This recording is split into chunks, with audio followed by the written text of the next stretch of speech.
기자분을 노래야.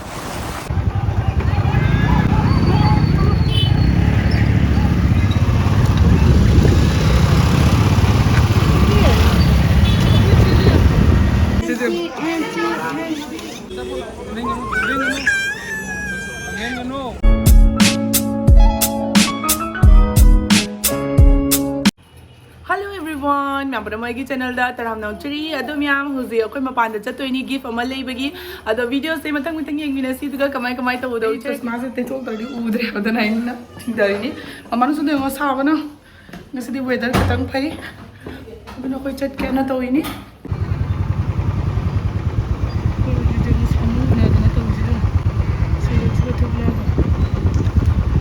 Tapi ni kau tak payah lang mudi kau ikut je. Bang.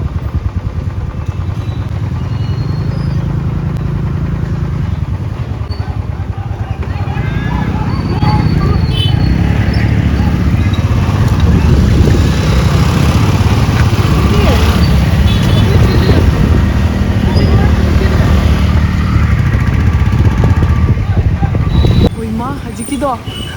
Mihun kalau itagat kaya, wakai nom tahu beri ni ay. Hujung mu sida mu yung ne kaino taro misera as nuti ma tum se khade tunga ondha dana ne ki bana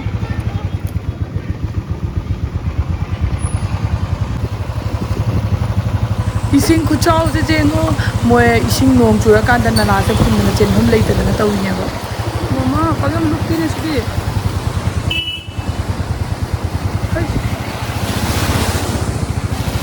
ondha ni ko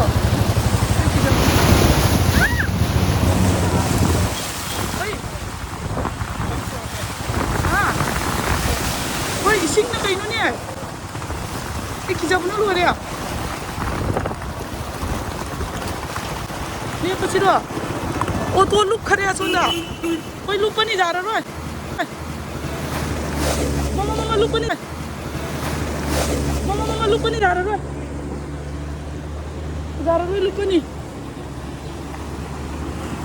Ay kum thau ra. Ayya. Ha. Ipa अदो ma'am ऐसे सिरुबदे हिंगकपगा चप मानरेबको अदो वादुदी युमदे योरगा ओइना हायरगे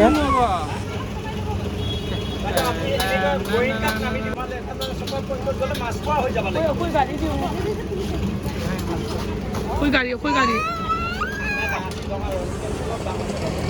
सा तमिली सिबु कदौरगे आबसिबु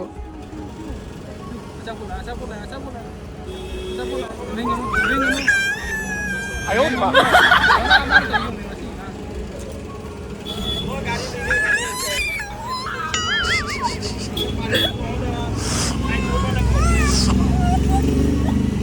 Hai.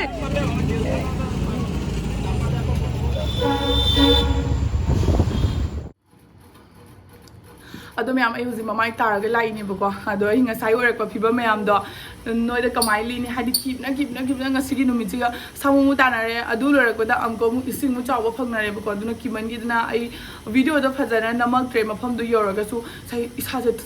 निकदा लेरेबा सामु जिना के तोरी खंबरा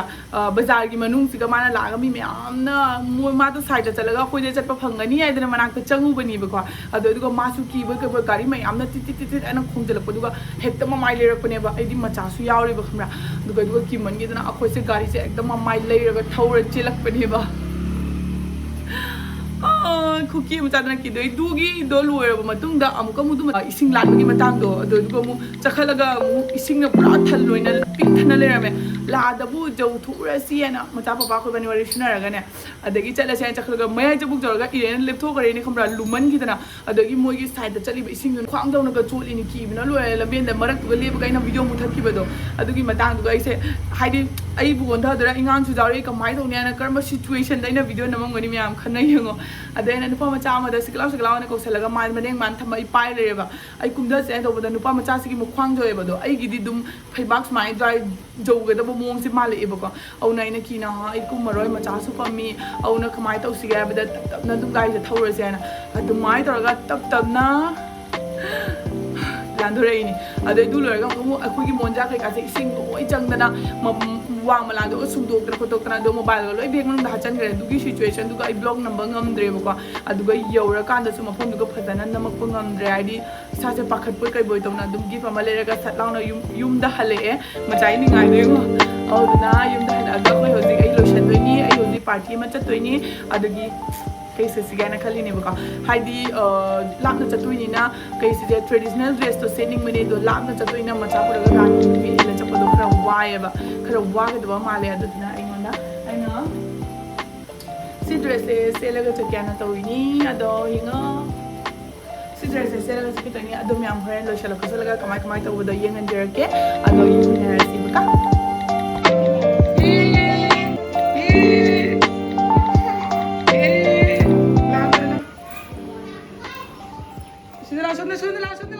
ꯑꯩꯈꯣꯏ ꯍꯧꯖꯤꯛ ꯂꯣꯏꯁꯟ ꯂꯣꯏꯅ ꯈꯣꯠꯅ ꯄꯥꯔꯇꯤꯒꯤ ꯂꯥꯛꯑꯦ ꯍꯧꯖꯤꯛ ꯂꯝꯕꯦꯟꯗꯅꯤ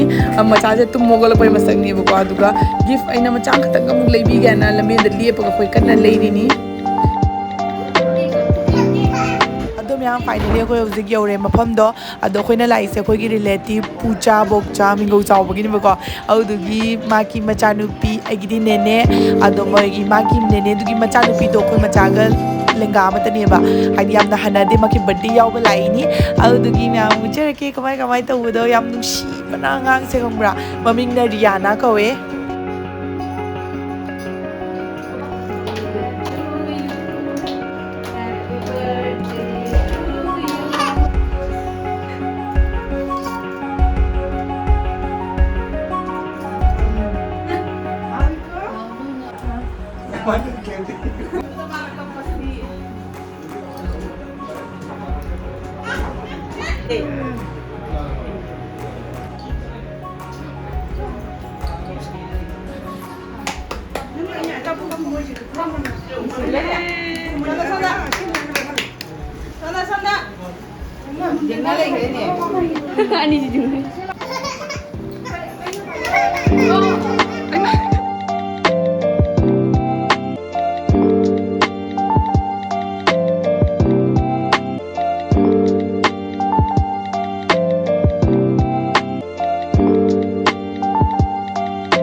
ꯑꯍꯥꯟꯕ ꯎꯕ ꯆꯠꯇꯣꯏꯕ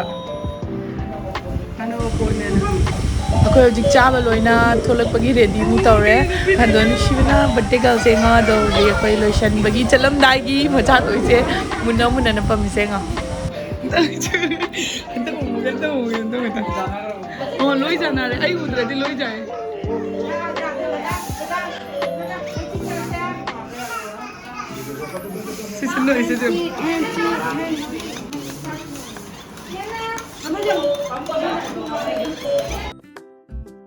ꯁꯨꯃꯥꯏꯅ ꯇꯧꯅ ꯉꯁꯤꯒꯤ ꯚꯤꯗꯤꯑꯣꯁꯦ ꯁ꯭ꯋꯥꯏꯁꯤꯒ ꯂꯣꯏꯁꯤꯟꯖꯔꯒꯦ ꯃꯌꯥꯝ ꯉꯁꯤꯒꯤꯗꯤ ꯕꯥꯏ ꯕꯥꯏ ꯅꯦꯛꯁ ꯚꯤꯗꯤꯑꯣꯗ ꯑꯃꯨꯛ ꯎꯅꯔꯁꯤ